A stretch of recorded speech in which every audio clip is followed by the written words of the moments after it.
مساء الخير لكل اللي عم يسمعونا ويتابعونا عبر التردد 103.5، يلي عم يشاهدونا عبر رابط الإذاعة أي صفحتي الإذاعة راديو بوير وبوير عربي. أهلا وسهلا فيكم بحلقة جديدة من برنامج صحتك بالدنيا. معكم أنا عماد خلف من وراء الميكروفون، وضيفتي بالاستديو الإخصائية سولين عبد الرزاق عمر، معالجة كلام ولغة خريجة جامعة دمشق، مختصة في التأهيل السمعي الكلامي لمرضى نقص السمع وزارعي الحلزون، أيضا مختصة في اضطرابات النطقية والتأخر اللغوي، اضطرابات الطلاقة الكلامية، اضطرابات الصوت والرنين، اضطرابات اللغة العصبية، أيضا اضطرابات اللغة الناتجة عن المتلازمات، متوحد أو المتوحدين أو التوحد، صعوبات البلع. موضوعنا لليوم هو مهم كتير، بخص يعني شريحة معينة للمرضى اللي عندهم مشاكل بالسمع. ايضا رح نحكي اليوم هيك بشكل موسع، والدكتورة محضرت لنا هيك مادة جدا جميلة، وطبعا الاخصائية فينا نقول الوحيدة بالمنطقة. نحن وانتم اسمحوا لي رحب بضيفتنا الاخصائية سولين عبد الرزاق عمر. اهلا وسهلا فيكي. اهلا فيك استاذ، انت وجميع المشاهدين والمتابعين يعني. شكرا لك. رح شوي نظبط المايك مشان تمام. بداية اليوم هيك اخترنا موضوع يعني حقيقة بمس يعني فئة معينة للمرضى اللي عندهم وفئة عمرية معينة للأطفال. لو نحكي عن موضوع النطق أو التأخر التأخر اللغوي، شو المقصود فيه؟ هلا نحن متى نقول هذا الطفل او هذا الشخص متاخر لغويا؟ هلا نحن اي طفل غير قادر انه يتواصل او يعبر عن حاجاته ومشاعره باللغه المحكيه. نحن نعرف انه لغات التواصل هي مو بس يعني هي الكلام المحكي، هي الاشاره، هي الكتابه، يعني التواصل بتصير من اكثر من وسيله يعني. فاي شخص غير قادر انه يعبر عن مشاعره واحتياجاته من خلال اللغه المحكيه بنسميه هذا الشخص هو متاخر لغويا. طبعا ما يكون قادر يعبر بما يناسب مع عمره الزمني يعني. هذا الشخص غير قادر يعبر عن احتياجاته بما يتناسب مع عمره الزمني. تماما. حلو كتير. لو نحكي هيك نرجع شوي لورا عن موضوع اللغة، مكوناتها يا ترى شو هن؟ تماما. هلا نحن عندنا 5 مكونات أساسية للغة. هلا نحن أول شيء الدلالة هي يعني هذا الطفل يكون عارف المعنى، يا أما بده يكون عارف المعنى الحرفي للكلمة. يعني هاي تقريبا الطفل بعمر 2 ل3 سنين، يعني مثلا هو يكون عارف يميز بين الفواكه والخضار، أو يكون عارف إنه مثلا إنه البندورة هي من الخضار، يعني يكون مميز بين الفئات. هلا او يكون عارف الطفل المعنى المجازي اللي هو غالبا الطفل بعد عمر 3 سنين ل4 سنين يصير الطفل عارف، يعني مثلا انا عم قل له انت بطل او انت مثل الاسد، فهو يكون عارف انه انا هذا قصدي انه انت مثل الاسد، قصدي فيه انه انت كقوه مثل الاسد. تمام. فهو يكون عارف المعنى المجازي للكلمه. فهذا الطفل يعني بعمر 3 سنين ل4 سنين تقريبا الطفل بيكون عارف. او مثلا هي بتكون الطفل يكون عارف المعاني المتعدده للكلمات. يعني مثلا هو الطفل طبعا هاي بتظهر تقريبا عند الاطفال بعمر المدرسه، انه مثلا نحن عندنا كثير كلمات باللغه العربيه الا اكثر من معنى. يعني مثلا هو يفرق لما انا عم قل له العين اللي هي عضو من جسم الانسان، ولا مثلا انا عم قل له انت عيني، هذا هو مدح لهذا الشخص. تمام. فهذا بيظهر بعمر المدرسه عند هذا الطفل. هلا عندنا جانبين ثانيين كمان مرتبطين مع بعض اللي هي النحو والصرف، انه هذا الطفل يكون عارف تركيب الجمله. يعني مثلا يكون عارف تركيبه الشكل إلها، يكون عارف يستخدم المورفيمات اللغوية. المورفيمات اللغوية المقصود فيها هذا الطفل يكون عارف يميز بين المذكر المؤنث. يعني نحن عندنا كتير باللغة العربية انه مثلا الياء للمذكر مثلا يشرب يأكل، التاء هي للمؤنث غالبا، فالطفل يصير يفرق بين هدول الشغلات. هاي كمان بتظهر بعد 5 سنين. حلو كتير. تماما. او مثلا نحن بنقول هي الاصوات الكلامية. اصوات الكلام يعني هي الاحرف، اي لغه لها احرف خاصه فيها. فهاي المقصود باصوات الكلام هي الاحرف هاي اللغه، لان يعني هذا الطفل يصير قادر، يعني هو عنده اياها استيعابيا وانتاجيا. الطفل قادر ينتجها بشكل الصح. اخر شيء عندنا هي اللغه البراغماتيه او اللغه الاجتماعيه للتواصل. اللي نحن نقولها انه هذا الطفل يكون عارف يدير اي حوار، يكون عارف يتبادل الادوار او يعبر. تمام. يكون قادر انه مثل ما حكينا يتبادل او ياخذ اي اتجاه بالحوار يعني. فهدول هن 5 المكونات الاساسيه. هدول المكونات نحن بنقول عنا انه هذا الطفل تقريبا بالخمس سنين لازم يكون مكمله. يعني هي الخمس مكونات، يعني ما عدا مثلا المورفيمات اللي ممكن نحن مثلا نحن هون عندنا بالمنطقة يعني الأطفال يكون عندهم نحن اللغتين صراحة، فنحن عندنا الكردي اللغة الأساسية، اللغة الأم اللي نحكي فيها العربي، فممكن المورفيمات اللي هي المذكر المؤنث بصراحة نحن باللغة الكردية يمكن ما عندنا إياها، يعني يمكن عندنا إياها بس مو مثل اللغة العربية اللي هي يعني هي بتكون بتفرق كتير يعني. ايه، فممكن الأطفال بعد الخمس سنين يكتسبوا هذا الشيء طبيعي، ولكن بعد الخمس سنين نحن نقول هذا الطفل لازم تكون مكتملة هالجوانب عند هذا الطفل. حلو كتير. نسينا نذكر مستمعينا للي عم يسمعونا فيكم تنضموا لنا عبر الاتصال بالرقم الأرضي 429 101 أو عبر رسالة عبر كومنت على البث المباشر على صفحتي الإذاعة راديو بوير وبوير عربي. أكيد رح نكون مسرورين لما بتأغنوا لقائنا بأسئلتكم واستفساراتكم. أي حد عنده أي طفل بيعاني من تأخر نطق أو كلام أو أي من المشاكل النطق، فيكم ما تترددوا تتصلوا معنا أو عبر الواتساب 093 82 80 81 4. وخلونا نكمل حوارنا مع الأخصائية سولين. لو يعني إنه نحكي يا ترى شو هي المتطلبات الأساسية لاكتساب اللغة عند الطفل؟ أكيد أكيد. هلا أي طفل ليطور اللغة عنده فنحن لازم يكون في عنا شغلات أساسية متوفرة، منها يكون عند هذا الطفل سمع سليم. هذا يعني السمع السليم هو جزء أساسي. المستقبل تماما. المستقبل. ونحن بنسميه القدرات الحسية هذا عند هذا الطفل. كمان بالإضافة للحالة العصبية. الحالة العصبية فينا نختصرها أنه سلامة الدماغ، يعني هذا الطفل ما يكون عنده أي مشكلة عصبية، سواء صرع، سواء ورم دماغي، سواء مثل ما التوحد، يعني هي حالة عصبية.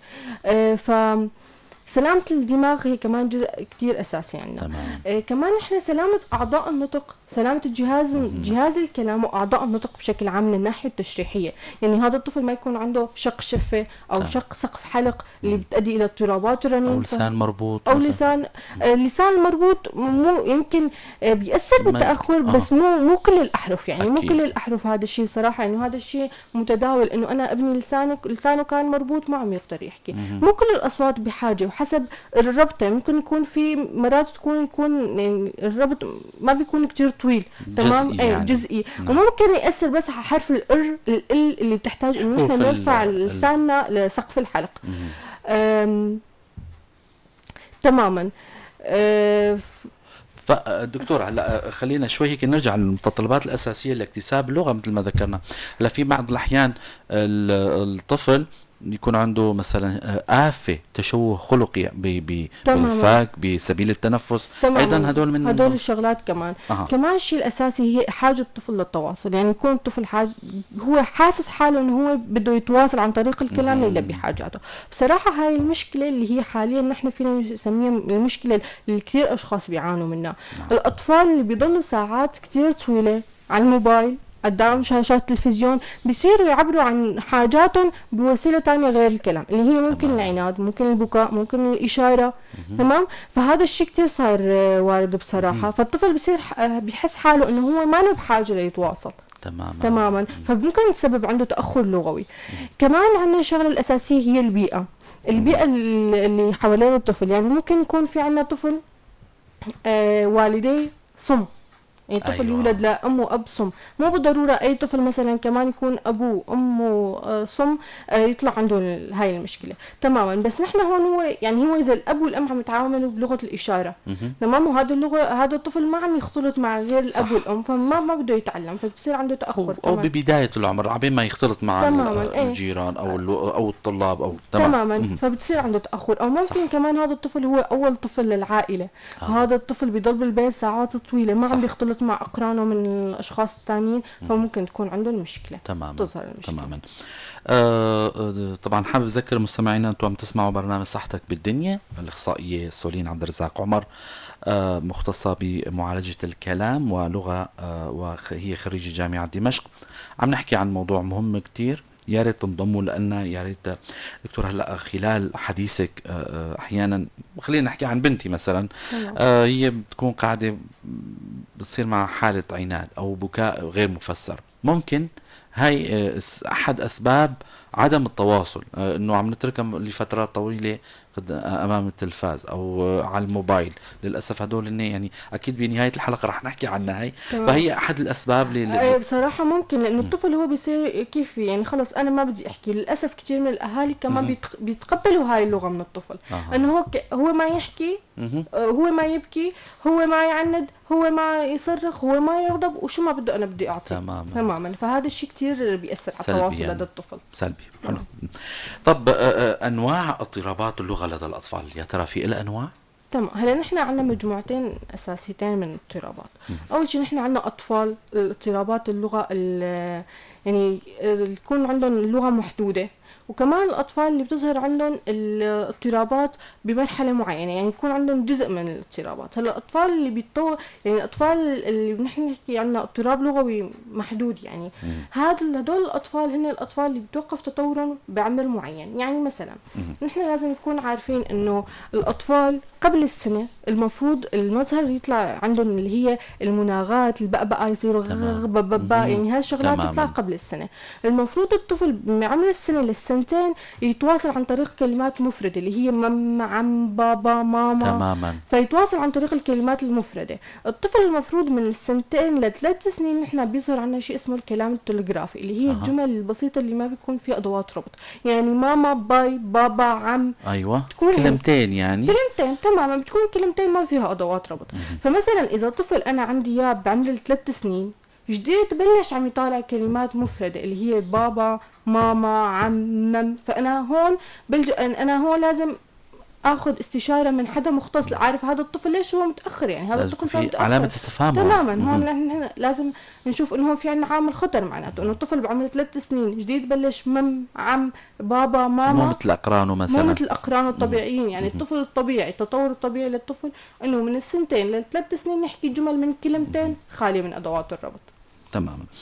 طيب لو اذا حابه تكملي البند اللي تفضلي. اسف عن لا مشكله. هلا الاطفال التانيين اللي بتظهر عندهم مثل ما حكينا الاضطرابات بجوانب محدده، هن غالبا مثل ما حكيت اول شيء كمان هن اطفال المدارس اللي مو قادرين يستخدموا المورفيمات بشكل الصح اللي حكينا عنه. يا ريت هيك مصطلح المورفيم نشرحه للمستمع ولو اذا في مجال. تمام. يعني هلا هو المورفيم مقصود فيه هي النهايات الموجوده. هلا مثلا اي شيء نحن بنضيفه، نحن الكلمه لها جذر ثابت. نعم. تمام. اي شيء نحن بنضيفه على هذه الكلمه نحن بنسميه مورفيم، سواء كان ال التعريف، سواء كانت ياء المذكر او تاء التانيث، او نهايات جمع المؤنث، جمع المذكر، هالنهايات جميعها او الف الاثنين، فنحن هدول كلياتهم بنسميهم مورفيمات. تماما. حلو كتير. بظن الفكرة وصلت يعني.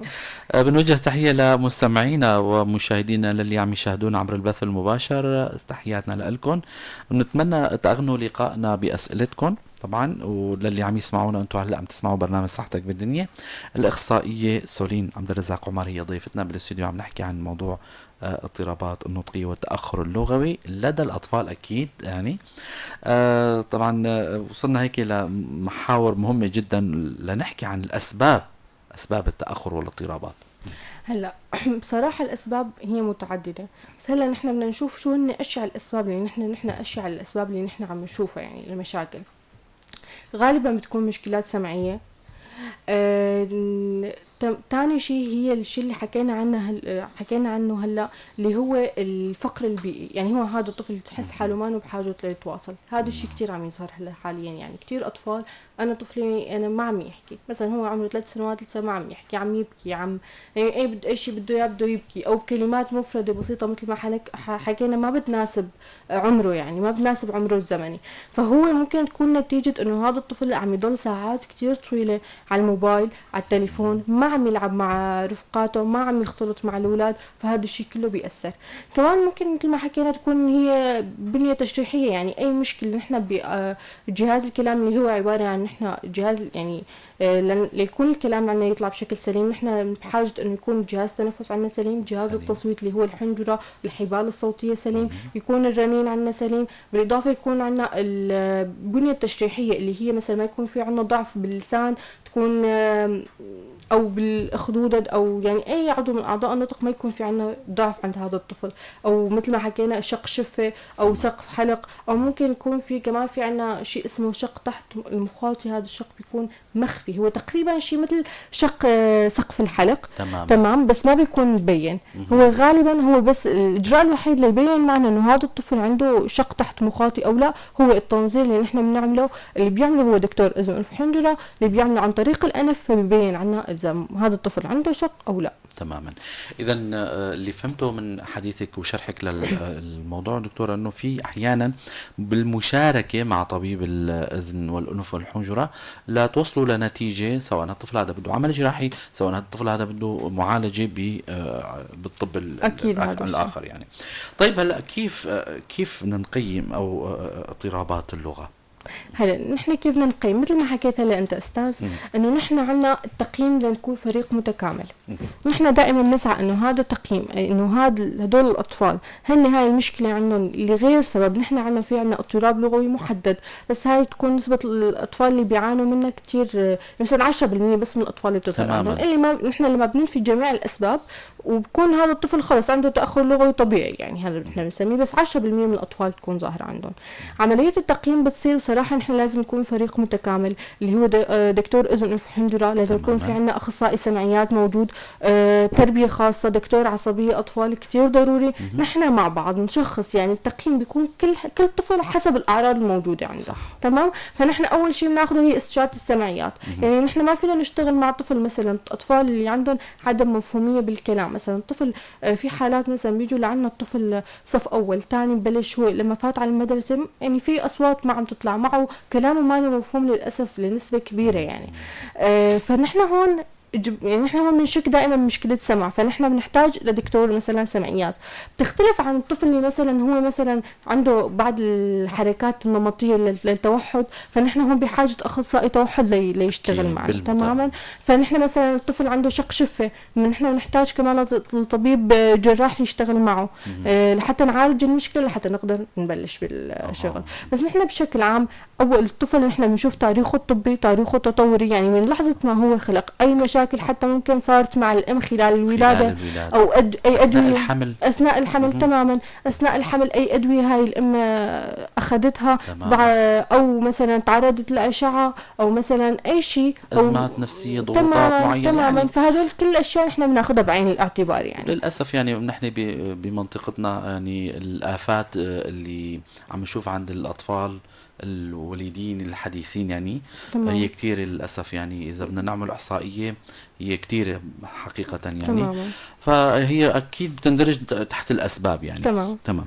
هلا إذا بدنا ننتقل لموضوع العلاج، علاج اضطرابات اللغة، أو إذا ظل شيء مثلا لنقيم، قبل ما ننتقل للسؤال خطر على بالي إنه جراحة الفكية كمان يكون في له مشاركة مع فريق العمل. تماما. هلا لما نحن بيكون في عنا نحن في بعض الحالات كمان هي بحاجة بيكون في يعني بيكون نحن سقف الحلق بعد الأصوات، مثلا نحن صوت أنفي يعني بده يطلع، فهو بحاجة لحتى يعني التجويف الفموي، التجويف الأنفي يتسكر لحتى الهواء يتسرب على التجويف الفموي ليطلع الصوت بشكله الصح. تمام. فمرات أحيانا بيكون هذا الطفل عنده قصر نحن بنسميها الطبقي يعني. تمام.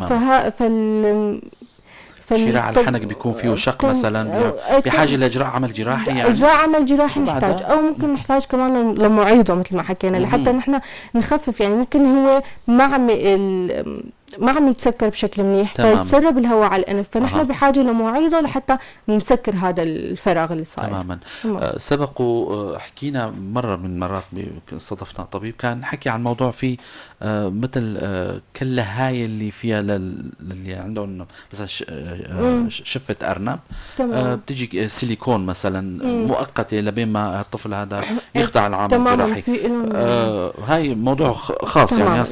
هدول في عندهم عندهم يعني في عندهم رضاعات خاصة للأطفال. يعني هالأطفال اللي عندهم رضاعات خاصة يستخدموها معهم لحتى هذا الطفل ما يتشردق، لحتى مثلا الحليب ما ينتقل على الأنف يعني وتسبب عنده مشكلة. تماما أكيد. هلا موضوع العلاج، علاج اضطرابات اللغة. هلا نحن بصراحة العلاج تبعنا هو ما له علاج مثل أي طبيب. مثلا أنت عندك بدك تاخذ مثلا رحت لعند هذا الطبيب عندك مشكلة يعطيك حب أو يعطيك شراب أنت بترجع على البيت تاخذه لتشفى. نحن العلاج غالبا بيكون علاج سلوكي. تمام. كل طفل هي حالة فردية وخطة العلاج لكل طفل تختلف. يعني طبعاً. الطفل اللي عنده نقص سمع غير الطفل اللي عنده مثلا توحد، غير الطفل اللي عنده شق حنك، غير الطفل اللي عنده شفة أرنبية. فنحن العلاج بصراحة ما في قالب ثابت نحن بنمشي مع كل المرضى. مثل ما حكينا هو العلاج علاج سلوكي. العلاج نحن يعني العلاج غالبا بيعتمد على علاج الأسباب. لما نحن بنعالج السبب فنحن بنحط الخطة. يعني كل طفل حسب الأسباب اللي أدت هاي المشكلة عنده أو ظهرت هاي المشكلة عنده فنحن بنعالجه على أساس هذا لأنه الحالات كلها ما بتتشابه تماما. لأنه كل حالة فردية. يعني مثلا حتى عندنا الحالات اللي عندنا مثلا أشخاص كبار، يعني نحن عم نحكي عن أطفال بس أشخاص الكبار كمان بتصير عندهم اضطرابات اللغة اللي بيكون عندهم مثلا يصير عندهم ورم أو جلطة أو أذية أو ياخدوا يصير معهم حوادث سير. تمام. فبتأذى عندهم اللغة كمان، تنتج عندهم حبسات. فهدول كمان بيختلف. يعني كل حالة كل شخص تختلف خطة العلاج تبعه عن الشخص الثاني. تمام. خلال شرحك لموضوع الأسباب، محور الأسباب، ما ذكرتي موضوع العامل الوراثي؟ بهالحالات هاي الوراثة ما لها دور؟ بلا صح. هلا الوراثة نحن بحالات أي حالات ممكن نقص السمع إذا كان الأهل يعني أقارب ممكن يؤدي لنقص السمع. تمام. أيوة. كمان نحن عندنا موضوع الطلاقة. يعني أنا مثلا راجعتني أم بالعيادة حرام هي عندها مثلا 4 أولاد، ال4 عم بيعانوا من التأتأة. ال4 عم بيعانوا من التأتأة للأسف لأنه الوالد متأتئ والوالد اخواله متأتئين. أيوة. فنحن عندنا بصراحة تماما. فنحن بصراحة التأتأة يعني هنا الأسباب السبب الرئيسي لها يكون جيني أو وراثي. تماما. تماما. طيب التوصيات، نحن دائما نحكي عن موضوع التوصيات، نختم لقائنا بجملة من التوصيات، بجملة من النصائح للأصحاء للمستمعين قبل ما ننهي لقائنا عبر منبر بوير، وبنصائح وتوصيات الإخصائية سولين عبد الرزاق عمر. هلا النصيحة اللي بدي أعطيها يعني صراحة أنا حكيت عنها كتير وبرجع بحكيها إنه الأهالي رجاء يعني نحن الأطفال حاليا عم يقضوا كتير ساعات طويلة على الموبايل، كتير كتير كتير. هذا الشيء صاير يعني شيء كتير شائع للأسف وكتير عم بيأثر على الأطفال. يعني كتير عم بيأثر على الأطفال. فنحن نحاول قدر الإمكان نحدد ساعات اللي هذا الطفل عم يضل عم يتابع فيها الموبايل أو عم يستخدم الموبايل.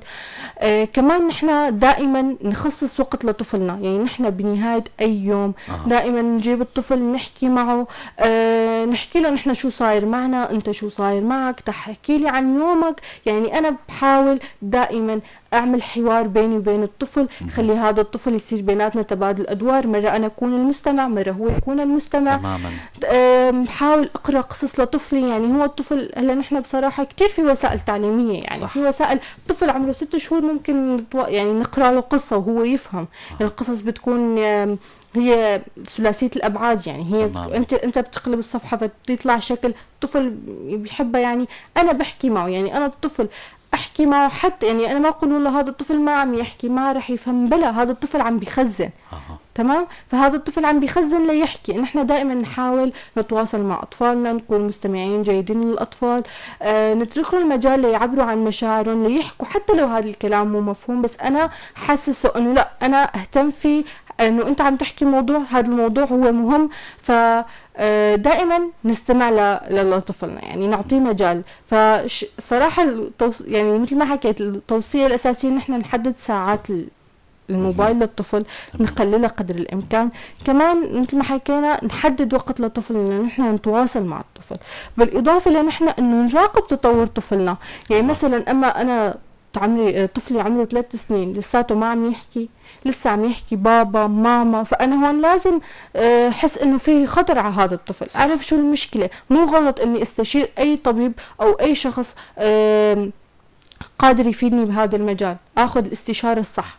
فبصراحة التوصية الأساسية هي أكيد، ومن هاي نبلش من أكيد. هاي نبلش. تمام. ألف شكر لكم الإخصائية سولين عبد الرزاق حمار على الاستضافة الحلوة والمعلومات القيمة. شكرا كتير، أنا سعيدة كتير بتواجدي معكم. شكرا لك. شكرا لزملائي بالكنترول شيرين ومحمد. على أمل نلقاكم الأسبوع القادم بضيف جديد وحلقة جديدة. تضلوا بخير وسلامة.